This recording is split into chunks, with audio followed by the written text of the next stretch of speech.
Before I start, I need to say this first. If you ever drive through northern Pennsylvania at night and you see a green highway sign that says Exit 9, Black Ridge Road, do not take it. Especially if your GPS suddenly loses signal. Because 3 years ago, I made that mistake. And I still don't know what followed me out of those woods. My name is Daniel. This happened in October of 2022. At the time, I was doing night deliveries for a small medical transport company in Pittsburgh. Basically, hospitals would send urgent equipment or blood samples between towns, and I'd drive them overnight. The pay was decent. The hours were awful. But I liked being alone. Most nights it was just me, empty highways, and old rock music playing quietly through the speakers. The route that night should have been simple. Pick up a container from a hospital outside Erie and deliver it to a clinic almost 3 hours away. Nothing unusual. Until around 1:17 a.m. That's when my GPS rerouted me. I remember the exact moment because the screen flickered first. Then the route changed. A robotic voice said, "Faster route found." The highway ahead was completely empty, no cars. No trucks, nothing. Then I saw the exit sign. Exit 9, Black Ridge Road. I'd driven through Pennsylvania hundreds of times and never heard of it. But the GPS insisted it would cut 20 minutes off the drive. So I took the exit. Worst decision of my life. The road immediately felt wrong. No streetlights, no houses. Just thick trees packed tightly on both sides like walls. My headlights barely reached through the fog ahead. The deeper I drove, the quieter everything became. Even the radio started cutting out, static. Then silence. I looked at my phone. No signal. Not one bar. That's when I noticed the first strange thing. There were no road markings. No yellow lines. No reflectors. It looked less like a public road and more like an abandoned logging trail. I slowed down. The GPS map suddenly zoomed in by itself. The road ahead became a thin gray line through the forest. Then the screen froze. A second later, the GPS completely shut off.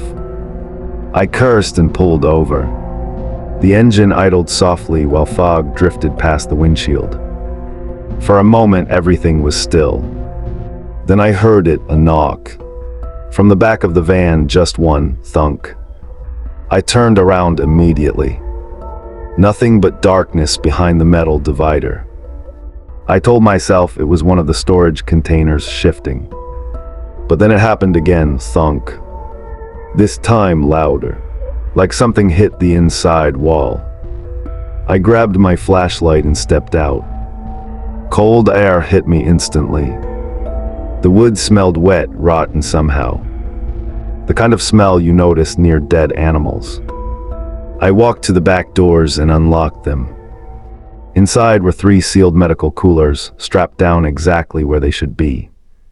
Nothing moved. Nothing broken. I was about to shut the doors when I noticed mud. Fresh mud, right on the metal floor. Like someone with wet boots had stepped inside. My stomach dropped, because I had cleaned the van earlier that night. There was no mud before. I slammed the doors shut and got back in immediately. At that point, I wanted out. I didn't care about saving 20 minutes anymore.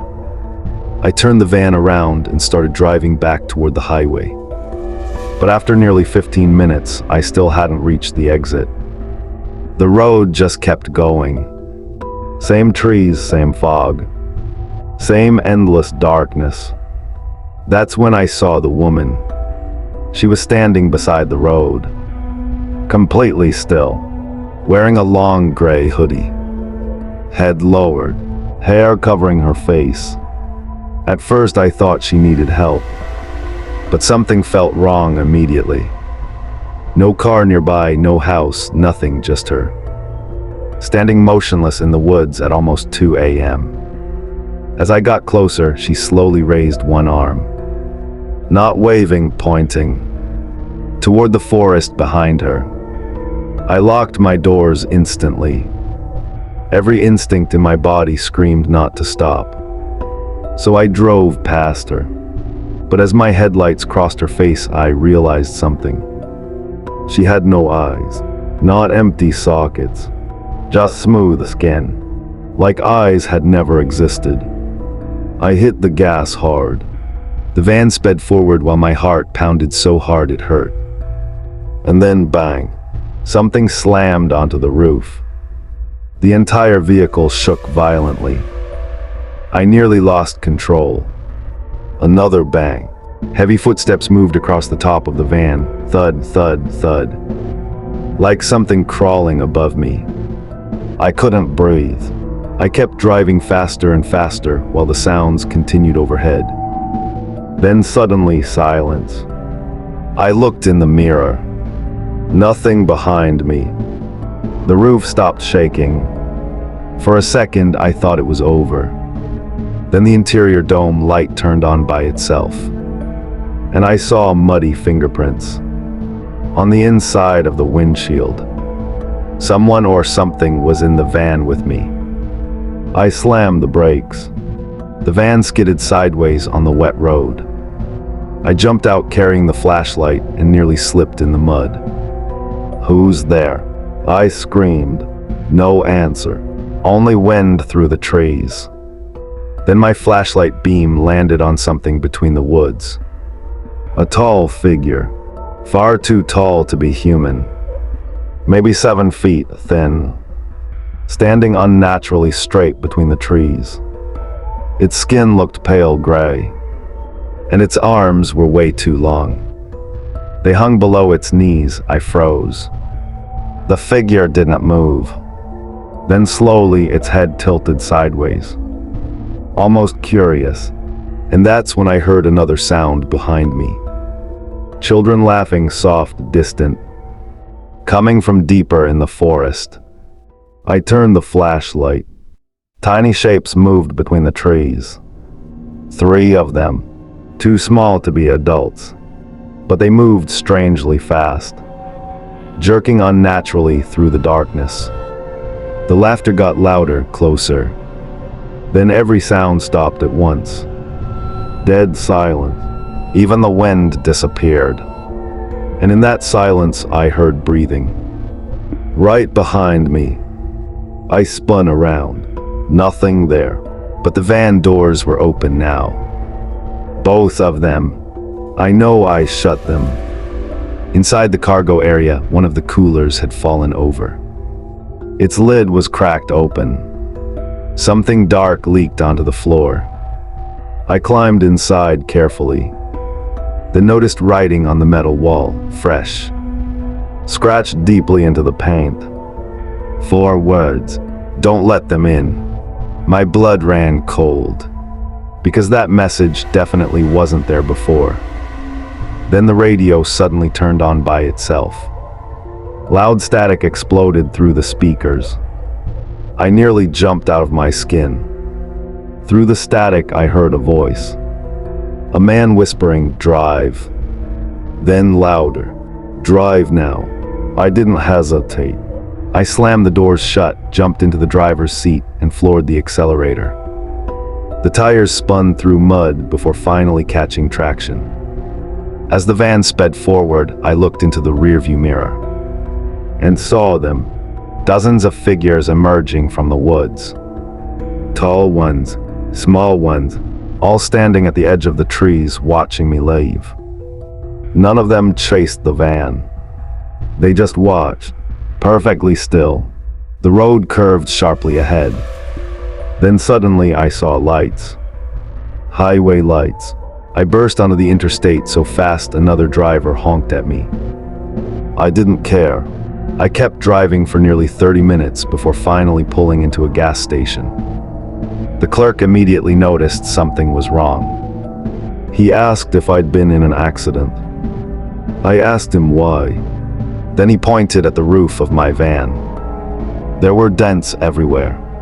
Deep hand-shaped dents. like something incredibly heavy had crawled across the top.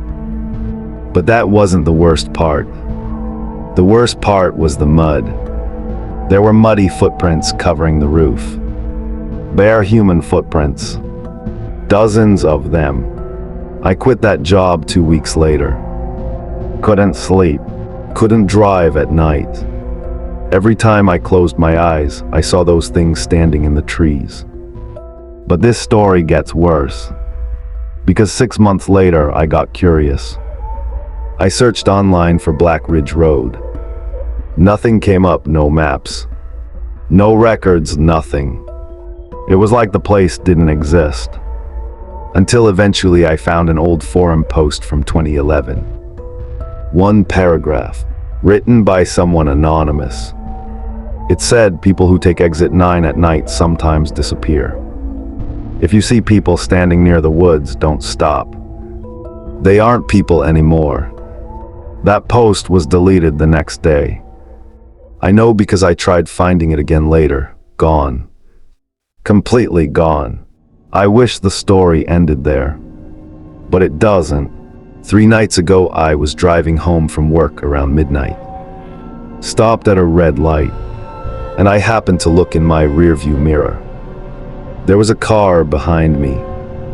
Its headlights were off, and standing beside the road near that car was a woman in a gray hoodie.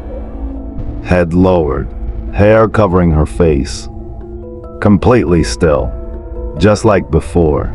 The light turned green. I drove away immediately. But before I left, she slowly raised one arm and pointed directly at me. I haven't driven at night since then. And sometimes around 2 a.m. I hear knocking. Very soft knocking, coming from outside my bedroom window. 3 knocks, exactly like the sound I heard in the van. Thunk, thunk, thunk. And every single time, I remember the warning scratched inside the cargo van. Don't let them in. If you still use an old television with cable channels, there's a chance you might someday find channel 6. And if you do, turn it off immediately. Do not keep watching. Because in 2021, my little brother watched it for almost 20 minutes. And after that night, he was never normal again. My name is Marcus. I grew up in a small town outside Cedar Rapids. Nothing interesting ever happened there. Quiet streets, cornfields, cold winters, the kind of town where everyone knows everyone. Back in late 2021, my parents left for a weekend trip and trusted me to watch my younger brother Ethan. He was 11, obsessed with horror videos and creepy internet mysteries. At the time, I was 19 and honestly didn't care what he watched as long as he stayed quiet. Big mistake. The first strange thing happened Friday night.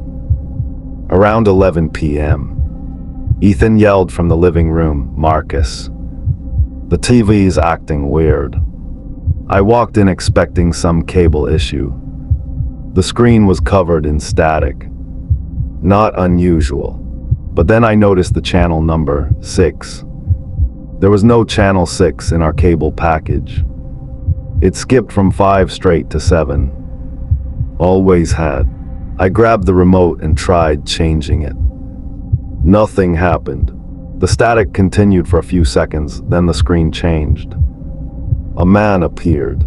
The video quality looked ancient, like something recorded in the 1980s. The man sat in a wooden chair facing the camera. Thin face, dark suit, completely expressionless. Behind him was a plain gray wall. No decorations, no windows, nothing. He just stared directly into the camera without blinking. Ethan laughed nervously. "What even is this?" Then the man spoke, very slowly. "Thank you for watching."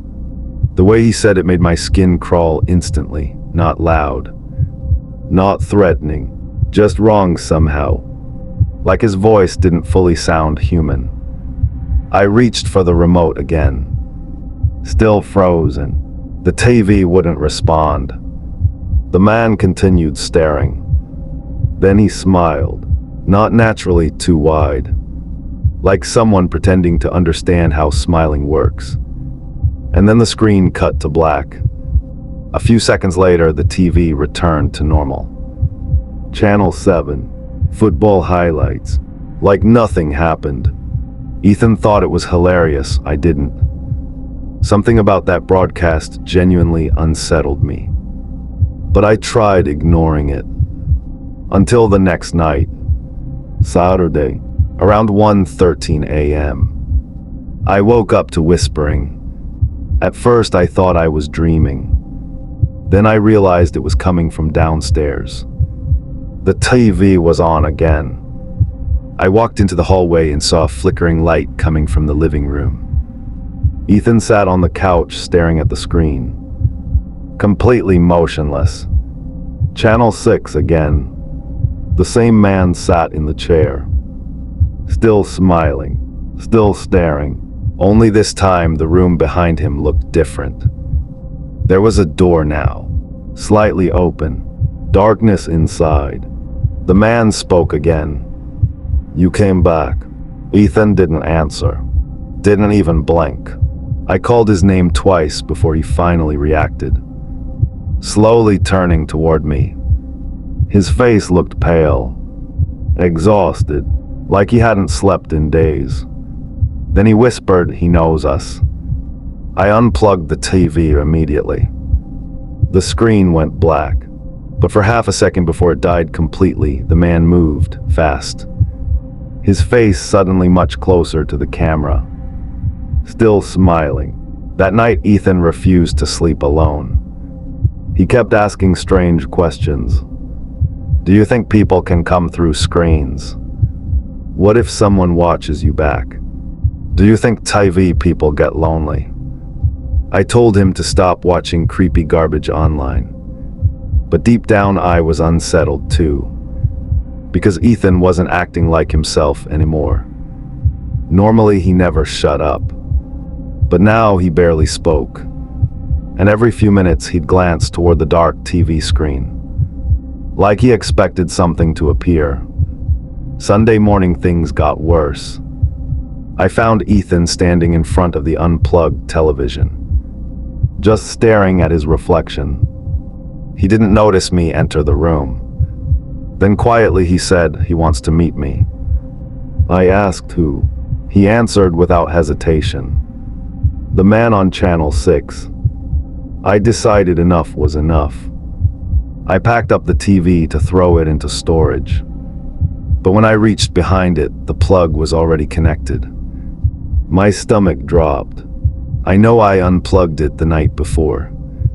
I remember because I wrapped the cord around the stand. But now the TV was running again, muted. Channel 6. And the man was gone. Only the empty chair remained. The door behind it stood wide open now. Pitch black inside. Then something moved in the darkness, tall, thin, barely visible. I unplugged the TV again immediately. This time sparks flew from the outlet. The screen died, and for the first time since this started, the house became quiet. That evening our parents came home. I told them the TV was broken and took it to the garage. I didn't mention Channel 6 because honestly it sounded insane. But Ethan kept getting worse over the next week. Teachers called home saying he stared out windows during class. Didn't respond when spoken to. One teacher even claimed she caught him whispering to himself repeatedly, "He's almost here." Then came Thursday night. The night everything changed. Around 2:30 a.m., I woke up to the sound of static. Loud static, coming from downstairs. I already knew what it was before I even opened my bedroom door. The television, somehow back inside the house. The static echoed through the hallway while everyone else slept. I slowly walked downstairs and immediately froze. The TV sat in the middle of the living room, not against the wall, directly in the center of the room facing the stairs. Channel 6. The man stood now instead of sitting, closer to the camera than before, smiling wider than humanly possible. And Ethan sat cross-legged directly in front of the screen, completely still. The man finally spoke. "Would you like to come inside?" Then the screen changed. The camera slowly turned sideways, revealing more of the gray room. My blood went cold, because it wasn't a studio. It looked exactly like our living room. Same couch, same lamp, same family photos, except darker, older somehow. And standing in the background was another Ethan, facing the wall, not moving. The man looked into the camera again, trade. The TV suddenly turned off. Total silence. Then something moved upstairs. Heavy footsteps. My heart stopped, because both my parents were asleep downstairs in their room, meaning nobody should have been upstairs. The footsteps continued slowly across the ceiling. Thump, thump, thump. Not normal footsteps either. Too heavy, like someone dragging enormous weight. Ethan started crying softly, still staring at the dead TV screen. "He's here," he whispered. Then every television in the house turned on at once, even the unplugged one in the garage. Static exploded everywhere. Different voices overlapping, whispering, laughing, breathing. And through all the noise, one voice stood out clearly, the man. "Open the door." The hallway light upstairs suddenly switched on. I looked up and saw someone standing at the top of the stairs, tall, too tall. Its head nearly touched the ceiling, completely dark except for its pale face, smiling. The exact same smile from Channel 6. It didn't move. It just watched us. Ethan screamed. The figure tilted its head slowly, then took one step down. I grabbed Ethan instantly and ran for the front door. Behind us, I heard more footsteps descending the stairs, slow, heavy, unhurried, like it knew we couldn't escape. We got outside and sprinted across the yard to my car. I locked the doors immediately. The house lights flickered violently behind us. Then every television visible through the windows turned to pure white static. Even from outside, we could hear the sound.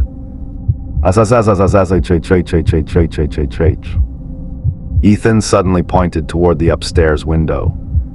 The smiling man stood there, watching us, but impossible. The figure upstairs had been much taller, meaning there were two of them now. We stayed in a motel until morning. When we returned home, everything looked normal. No static, no strange figure, no TV in the middle of the room. But Ethan's television was back in his bedroom, plugged in, turned on, Channel 6. Only static remained. Nothing else. My parents finally believed something was wrong after that. They threw the television away permanently, dumpster. Smash yard gone. And for a while things improved. Ethan slowly returned to normal. The whispers stopped. The nightmares stopped. We thought it was over. Until 6 months later. I was visiting Ethan at school for his basketball game. While waiting in the hallway, I passed a classroom. Inside, an old CRT television sat on a rolling cart. Static flickered softly on the screen, and in the reflection I saw him. The smiling man, standing behind me. I turned instantly. Nothing there. When I looked back at the TV, the screen displayed only one sentence in white letters. "Thank you for watching." That television disappeared before anyone else saw it. The school claimed they never even owned an old TV like that. But sometimes late at night when channels glitch for a split second, I still see flashes of Channel 6. Gray room. wooden chair, open doorway. And every time the door behind the chair opens a little wider. Like something inside is slowly trying to come out. So if your television ever lands on a channel that shouldn't exist, and a smiling man thanks you for watching, turn it off. Immediately. Because the longer you watch channel 6, the more it starts watching you back. I drove for a rideshare app for almost 4 years. Most passengers were normal. Drunk people, tourists, couples fighting, nothing unusual. But there's one passenger I'll never forget. Because according to the police, the woman I picked up that night had already been dead for 3 days. My name is Trevor. This happened in December of 2023 in Seattle. At the time, I worked night shifts driving for extra money after college. Night driving usually paid better, especially weekends. But there was one area I avoided whenever possible. North Creek Road. Locals hated driving there after midnight. Too isolated, too many accidents, and almost no phone signal. Of course, that's exactly where my final ride request came from. It was around 2:11 a.m. Heavy rain, almost no cars on the road. I was about to go offline and head home when a request popped up. Pickup location, North Creek Road. 5-star rider. No profile photo. The account name was simply Emily. I almost declined it immediately. But the fare was huge. Nearly triple normal price. So I accepted. Big mistake. The GPS led me farther away from the city lights than I'd ever been before. Roads became narrower. The forest thicker. Rain hammered the windshield so hard I could barely see. Then the GPS voice suddenly cut out mid-sentence. The map froze. A second later, my signal disappeared completely. No bars, perfect. I kept driving anyway until I finally reached the pickup point. And my stomach dropped instantly. Because there was nothing there, no house. No gas station. No parked car. Just an old bus stopped beside the woods. And a woman sitting alone beneath it. She wore a long dark coat. Head lowered. Black hair covering part of her face. Rain poured around her, but strangely, she didn't seem wet. Not even slightly. I rolled the window down slightly. Emily. She slowly stood up, then nodded once. Without saying a word, she opened the back door and got in. The moment she entered the car, the temperature dropped instantly. Cold enough for my breath to become visible. I checked the mirror. She sat perfectly still, staring down at her hands. Something about her felt wrong immediately. Not dangerous. Just off. Where are we headed? I asked. A few seconds passed before she answered, home. Her voice sounded distant, almost hollow. I looked at the app. No destination entered. Great. I asked for the address. She slowly raised one pale finger and pointed forward. Just drive. Every horror movie instinct in my body told me to end the ride right there. But I didn't want a bad rating. So stupid. I kept driving. Rain continued pounding outside while complete silence filled the car. No music. No traffic, nothing. Then I noticed something strange in the mirror, her eyes. She wasn't blinking, not once. Just staring forward endlessly. And her skin looked pale gray under the dashboard lights. Almost lifeless. After nearly 10 minutes, she suddenly spoke again. Do you ever feel like something follows you home? I forced a nervous laugh. Not really. She tilted her head slightly. I do. Then silence again. I gripped the steering wheel tighter. The farther we drove, the stranger things became. Road signs disappeared. GPS remained dead. And and I realized we'd been driving through the same stretch of forest repeatedly. Same broken guardrail, same fallen tree, same abandoned mailbox, over and over, like we were trapped in a loop. That's when I finally decided something was seriously wrong. "I think we're lost," I admitted. The woman slowly looked up for the first time, and my blood froze. There was dried blood running from her nose, dark red against pale skin, but somehow I hadn't noticed it before. Then she smiled slightly. "They got lost too, who?" She pointed toward the woods outside, and that's when I saw them, shapes, standing between the trees. At least 5 or 6 people, perfectly motionless in the rain, watching the car. I slammed the accelerator immediately. The figures vanished behind us, but in the mirror, the woman was now staring directly at me. Without blinking, "Please don't stop," she whispered. And right then, the engine died. The car rolled to a stop in complete darkness. Rain hammered the roof. I tried restarting the engine. Nothing again, nothing. Then the headlights flickered, and for half a second I saw someone standing directly in front of the hood. A man, tall, soaked in rain, face completely hidden. The lights died again instantly. My heart nearly exploded. "Did you see that?" I whispered. No response. I turned around. The back seat was empty. The woman was gone. I threw the doors locked automatically. No way she could have left without me hearing it. Then came a knock, tap, from the driver's side window. I turned slowly. The woman stood outside in the rain beside the car. Still perfectly dry. Still expressionless. She pointed toward the forest and mouthed 3 words. "They found us." Suddenly something slammed against the back of the car so hard the entire vehicle shook. Bang. Another hit, bang. I looked in the rearview mirror. Nothing there. Then muddy handprints slowly appeared across the back windshield. One after another. Like invisible people pressing their hands against the glass. More. Until the entire window was covered. The woman outside suddenly looked terrified for the first time. "They are here," she whispered. Then every car door unlocked at once, click. The back passenger door slowly creaked open by itself. Cold air rushed inside.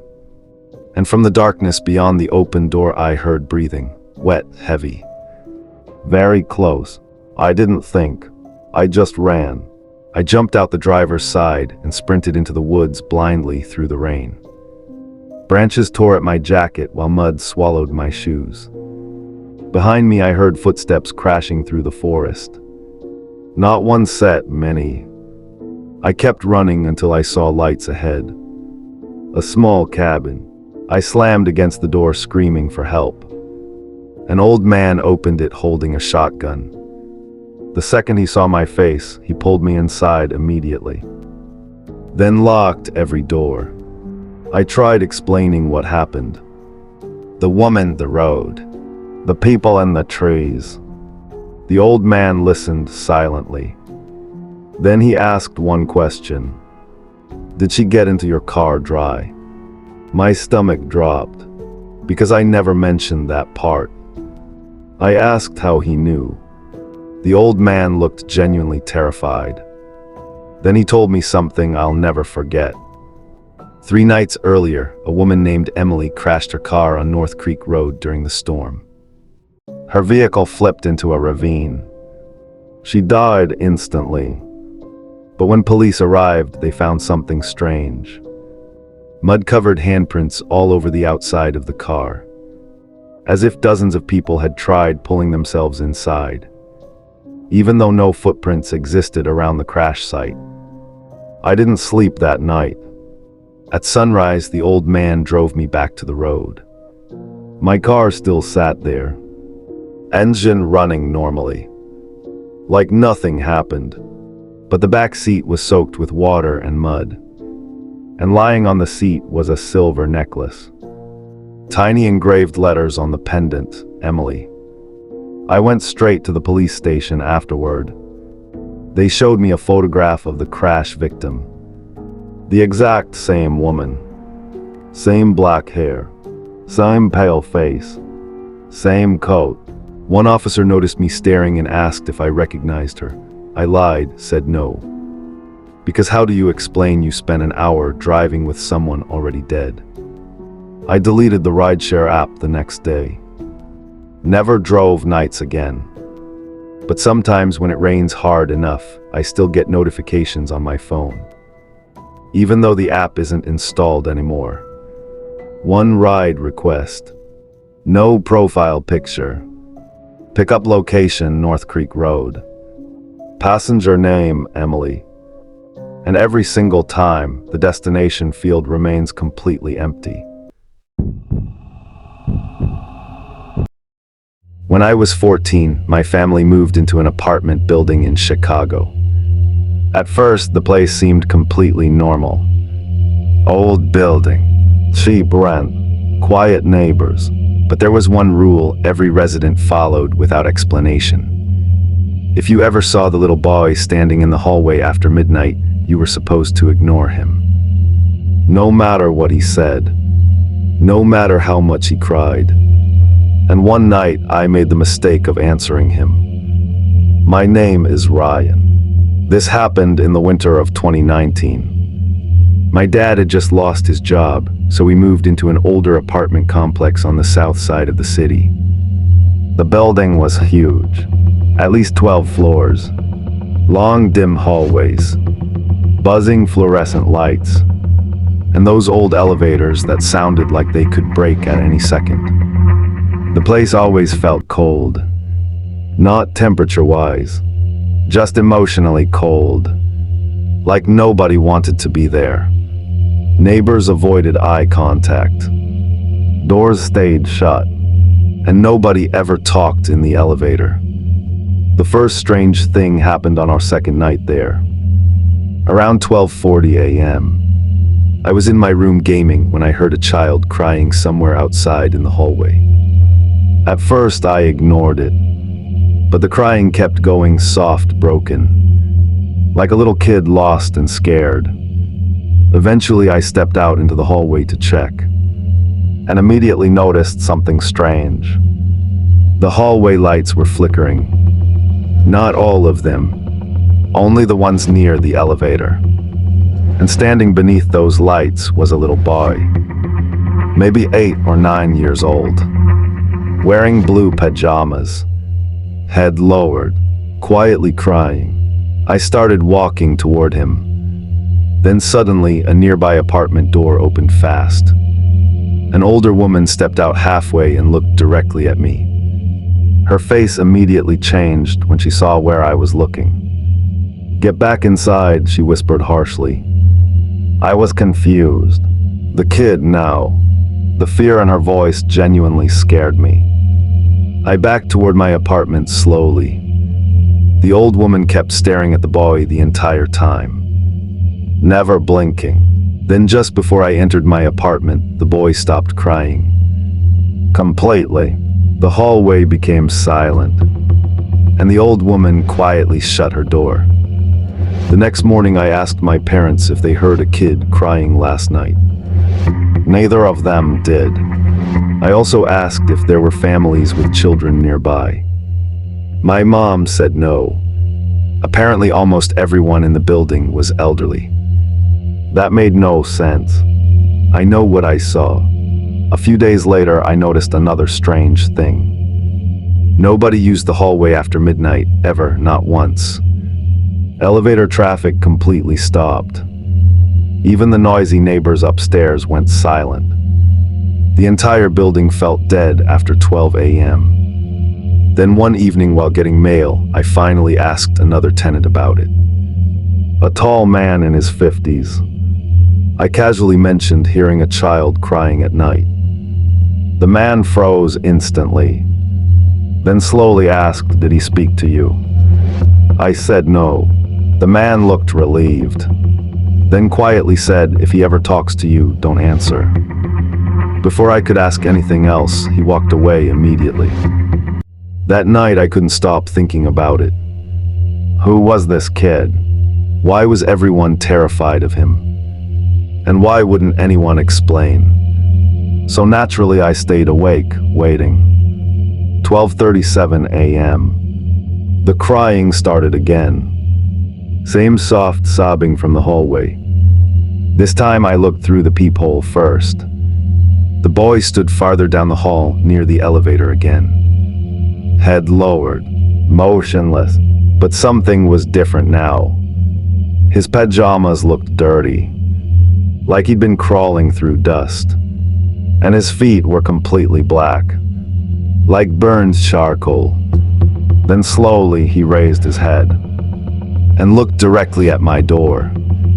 My stomach dropped instantly, because from that distance, there's no way he should have known I was watching. Then he spoke softly. Can you help me? I stepped away from the peephole immediately. My heart started pounding. The boy continued speaking. My mom can't find me. His voice sounded wrong somehow. Not like a normal child. Too calm between sentences. Like he was pretending. Then came knocking. 3 soft knocks on my apartment door. Tap, tap, tap. I froze. My parents slept in the other room, completely unaware.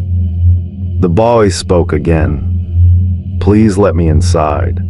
Every instinct in my body screamed not to open that door. So I stayed silent. For nearly a minute, nothing happened. Then I heard footsteps slowly walking away. I checked the peephole again. The hallway was empty. The next morning, there were small black footprints outside our apartment door. Burn marks, like someone stepped barefoot through ash. My dad got angry and assumed neighborhood kids were messing around. But I knew better, because the footprints stopped halfway down the hallway. Just stopped. No trail leading anywhere. Weeks passed. Things got worse. People started moving out suddenly. One apartment near the elevator remained completely empty after police showed up one morning. Nobody explained why. Then one night, the elevator stopped working completely. A repair worker came the next day. I remember because everyone in the building watched him strangely. Like they expected something bad to happen. And apparently it did. Because later that night, police and ambulances arrived again. The repair worker disappeared. They never found him. After that, nobody used the elevator anymore. Then came the night I answered the boy. The biggest mistake of my life. It was snowing heavily outside. Around 1 a.m. The crying began again. But this time it sounded closer. Right outside my apartment. I looked through the peephole and nearly screamed.